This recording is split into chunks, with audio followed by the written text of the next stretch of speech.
अब की बार तो मैंने एक दो नहीं 9 विद्याओं का अध्ययन कर लिया है। हिरण्यकश्यपु तो बड़ा प्रसन्न हुआ कि लगता है अब की बार 9 प्रकार की कूटनीतियां पढ़ के आया होगा मेरा बेटा। और प्रहलाद जी तो सुनाने लगे भगवान की नवदा भक्ति। पिताजी, श्रवणम कीर्तनम विष्णु स्मरणम पाद सेवनम अर्चनम वंदनम दास्यम सख्यात्मो निवेदनम। पिताजी, संबंध कुछ भी हो पर परमात्मा से होना चाहिए। कानों से यदि कुछ सुनना है तो भगवान की मधुर मंगलमयी कथा का श्रवण करो। मुख से यदि कुछ बोलना है तो भगवान के गुणानुवादों को गाओ, भगवान के कीर्तनों को बोलो। सेवक बनना है, दास बनना है तो भगवान के बनो। नाचने होए तो नाचो रघुनाथ आगे, और गावने होए तो हरि गुण गाइए। नवदा भक्ति का आख्यान प्रहलाद जी के मुखारविंद से हो रहा है। भगवान श्री रामभद्र प्रभु ने सबरी मैया को भी नवदा भक्ति का उपदेश दिया। भगवान कहते हैं, अरि भामनी, प्रथम भगति संतन कर संगा, दूसरी रति मम कथा प्रसंगा।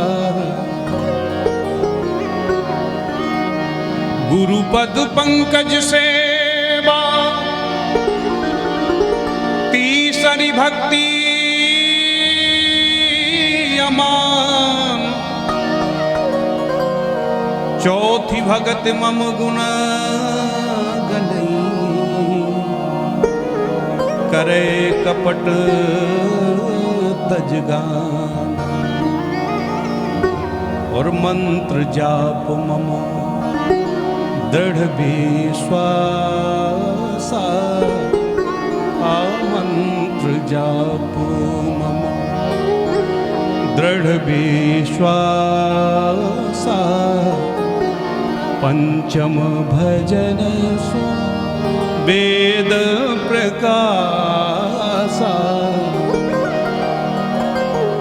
पंचम भजन स्वेद प्रकाशा। सबरी मैया को नवदा भक्ति का उपदेश दे के भगवान रामभद्र जाने लगे तो सबरी हाथ जोड़ के बोली, प्रभु वैसे तो मैं अधम जात में उत्पन्न नारी, और उस पर भी बूढ़ी हूं। आपने जो नवदा भक्ति का उपदेश दिया है वह तो बहुमूल्य है, पर जैसे ही आप जाएंगे मेरी मति दुर्बल है, सब मैं भूल जाऊंगा। कोई ऐसा उपाय नहीं है कि जो एक भक्ति के करने से नवदा भक्ति की प्राप्ति हो जाए? भगवान मुस्कुराए और मुस्कुरा के बोले, माँ है ना। क्या है प्रभु? तब भगवान कहते हैं, माँ बीच वाली भक्ति को पकड़ लो तो 4 ऊपर की और 4 नीचे की अपने आप आ जाएंगी। बीच वाली भक्ति कौन सी है? बोले, मंत्र जाप मम दृढ़ विश्वासा, मंत्र जाप दृढ़ विश्वासा, और पंचम भजन सो वेद प्रकाशा।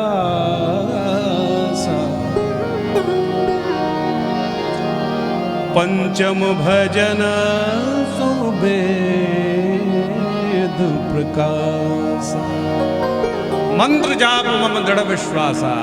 इस भक्ति को पकड़ लो तो 4 ऊपर की और 4 नीचे की अपने आप आ जाएगी। प्रहलाद के मुख से आज हिरण्यकश्यपु ने जब नवदा भक्ति का आख्यान सुना,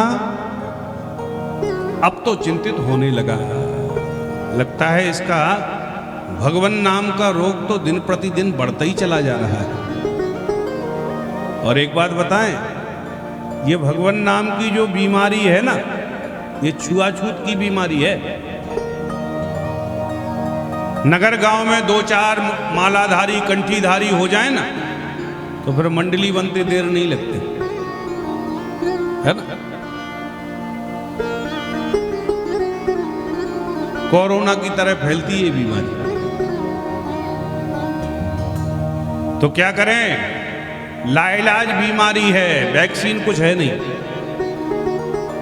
तो उपाय क्या है। हिरण्यकश्यपु सोचता है उपाय यही है कि अभी अभी जो 1-2 रोगी हुए हैं ना, उनको ही ठिकाने लगा दो तो उनके साथ में बीमारी भी चली जाए। तो अब तो हिरण्यकश्यपु ने प्रहलाद जी को ऊपर अनेक अत्याचार करना प्रारंभ कर दिया। दिग्गजई दंतसूकश्च अभिचारावपातने मायाभीसन्निरोधश्च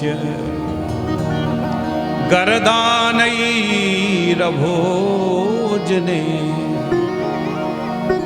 पर्वतों से गिराया, जल में डुबाया, भोजन पर प्रतिबंध लगाया, अग्नि में जलाया, पर फिर भी प्रहलाद जी का कुछ बिगाड़ नहीं पाया। क्योंकि भगवान जिसके रक्षक हों, भला संसार का उसका कौन व्यक्ति बाल बांका कर सकता है। भगवान के नाम से जो परिरक्षित हो जाते हैं, वो आकाश में जाए चाहे पाताल में, उनके अनिष्ट की कौन बात करे। उनके तरफ तो कुदृष्टि से कोई देख भी नहीं सकता। पाताल भूतल व्योमश्चारिणः छद्मचारिणः न दिष्टमपि शक्तास्ते रक्षतम राम नाम भी।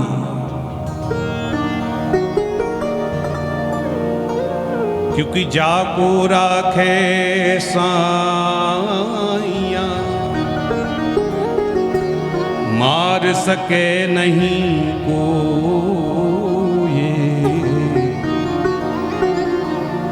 बाल न बांका कर सके।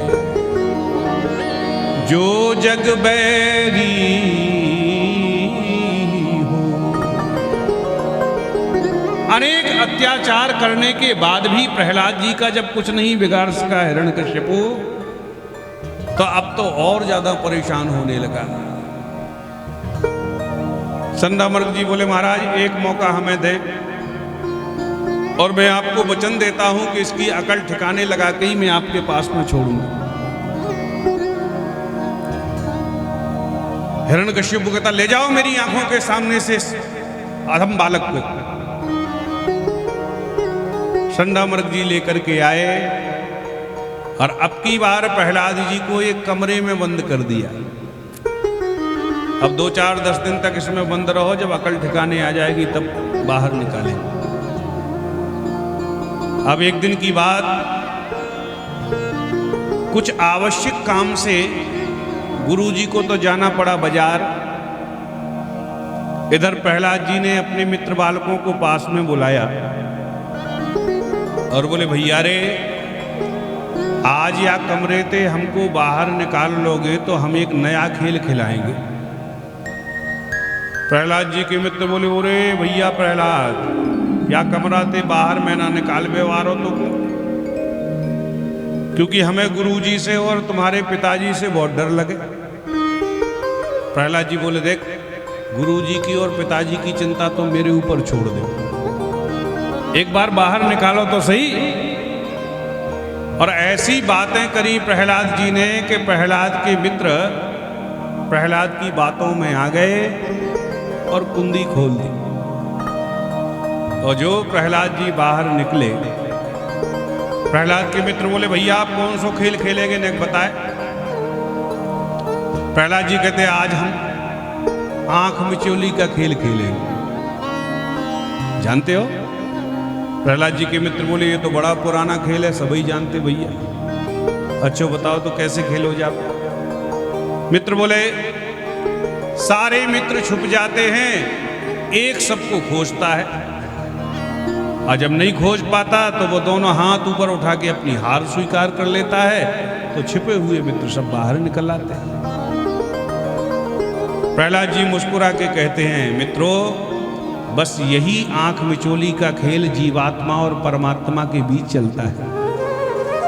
भगवान श्री हरि जब समस्त संसार को अपने उदर में धारण करके महाप्रलय के रूप में परिवर्तित हो जाते हैं और इन संसारी जीवों की भगवान को याद आती है, तो अपने ही श्री अंग से प्रत्येक जीव को निकाल करके इस संसार में भेज देते हैं।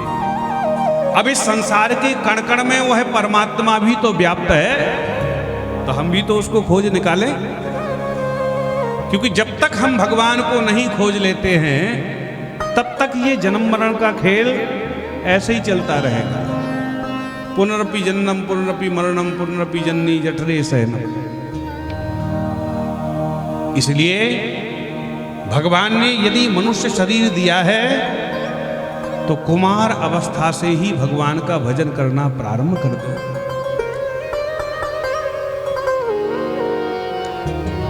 कौमाराचरे प्राज्ञ धर्मान भागवतानि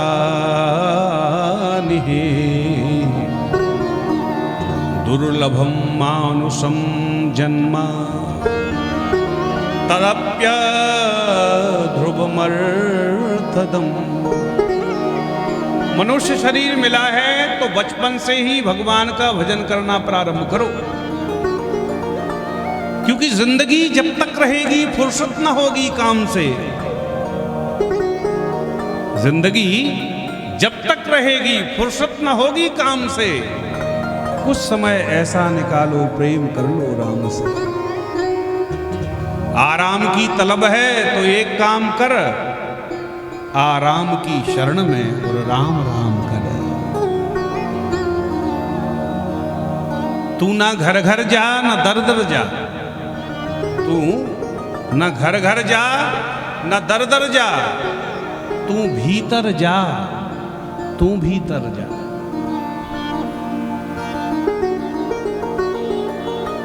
क्योंकि यह मनुष्य शरीर मिला है तो केवल और केवल भगवान के भजन के लिए मिला है।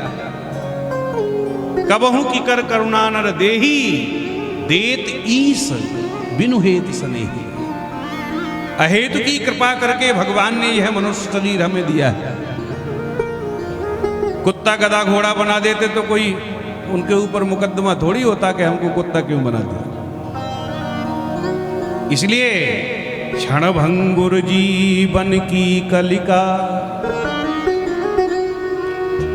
कलि प्रात को जान खिली न खिली। मलिया गिर की शुचि शीतल मंद, सुगंध समीर चली न चली। कलिकाल कुठार लिए फिरता, तन नम्र पचोट झिली न झिली। और भजले हरि नाम अरी रसना। फिर अंत समय पे हिली न हिली। भजले हरि नाम हरि नाम हरि नाम